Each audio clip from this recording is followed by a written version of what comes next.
अस्सलामुअलैकुम यारो, उम्मीद है कि आप सब ठीक होंगे। वैसे व्हाट्सएप तो आप यूज़ करते ही हैं और सभी व्हाट्सएप यूज़र यही चाहते हैं कि उनके मैसेजेस, वीडियोस एंड फोटोज़ कोई दूसरा बंदा ना देखे। तो आपकी परेशानी को दूर करने के लिए व्हाट्सएप ने एक ऐसा फीचर लॉन्च किया है जिसको एनेबल करने के बाद आप अपने व्हाट्सएप पर फिंगरप्रिंट लॉक लगा सकते हैं। जी हाँ, आपको कोई एक्स्ट्रा ऐप इंस्टॉल नहीं करनी, व्हाट्सएप में जाकर ही, उसकी सेटिंग में जाकर ही आप इस फीचर को एनेबल कर सकते हैं और अपने डाटा को सिक्योर बना सकते हैं। तो तरीका जानने के लिए इस वीडियो को एंड तक देखिएगा। उससे पहले मेरी आपसे रिक्वेस्ट है, अभी तक आपने लाल कलर के बटन को दबाकर सब्सक्राइब नहीं किया तो प्लीज सब्सक्राइब कर लीजिए। साथ में बेल आइकन को जरूर दबा दीजिएगा ताकि आप हमारी आने वाली कोई भी वीडियो मिस ना कर सकें। लगे हाथों इस वीडियो को लाइक भी करते जाइए।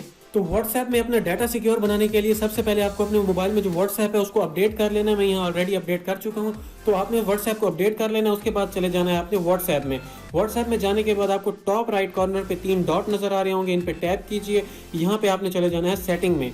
सेटिंग में जाने के बाद आपको यहाँ पहले नंबर पे ही अकाउंट्स का ऑप्शन मिल रहा होगा, इस पे टैप कीजिए। इस पे टैप करने के बाद आपने चले जाना है प्राइवेसी में। पहले नंबर पे ही प्राइवेसी मौजूद है।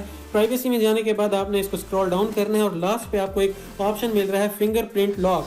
फिंगरप्रिंट लॉक पे टैप करने के बाद यहाँ आपको लिखा हुआ नजर आ रहा है अनलॉक विद फिंगरप्रिंट। आपने इसको कर देना है एनेबल और यहाँ से नीचे आपसे कंफर्म करेगा। आपने यहाँ पे अपना फिंगरप्रिंट लगाकर इसको कंफर्म कर देना है। उसके बाद आप देख सकते हैं यहाँ पे आपसे ये पूछ रहा है कि आपका जो व्हाट्सएप लॉक हो जाए वो कितनी देर के बाद हो, यानी कि 30 व्हाट्सएप बंद करने के 30 मिनट बाद हो या 1 मिनट बाद या इमीडिएटली। तो आपने इस पे इमीडिएटली सिलेक्ट कर लेना है। इसका मतलब ये है जब भी आप व्हाट्सएप को बंद करके, यानी कि आप व्हाट्सएप बंद करेंगे, मिनिमाइज करेंगे, तो जब दोबारा आप व्हाट्सएप को ओपन करेंगे तो आपसे ये फिंगरप्रिंट लॉक मांगेगा। बिल्कुल इसी तरह जैसे मैं आपको दिखा देता हूँ। मैं अपना व्हाट्सएप बंद कर दिया मैंने। उसके बाद दोबारा जब मैं इसको व्हाट्सएप को ओपन करता हूं तो सबसे पहले ये मुझसे व्हाट्सएप लॉक मांगेगा, फिंगरप्रिंट लॉक मांगेगा। तो जब तक मैं फिंगरप्रिंट नहीं रखूंगा अपना, तब तक मेरा व्हाट्सएप कोई भी एक्सेस नहीं कर पाएगा। कोई भी मेरे व्हाट्सएप पे जो मैसेज हैं, वीडियोस या फोटोज हैं, नहीं देख पाएगा मेरी इजाजत के बगैर। व्हाट्सएप ने ये बहुत अच्छा फीचर लॉन्च किया है। इससे आपका डाटा सिक्योर होगा, प्रोटेक्ट होगा। उम्मीद करता हूं आपको ये वीडियो पसंद आई होगी। इस वीडियो को लाइक कर दीजिए, शेयर कीजिए अपने दोस्तों के साथ और कमेंट सेक्शन में जरूर कमेंट कीजिएगा। अगली वीडियो तक के लिए अपना ख्याल रखिएगा।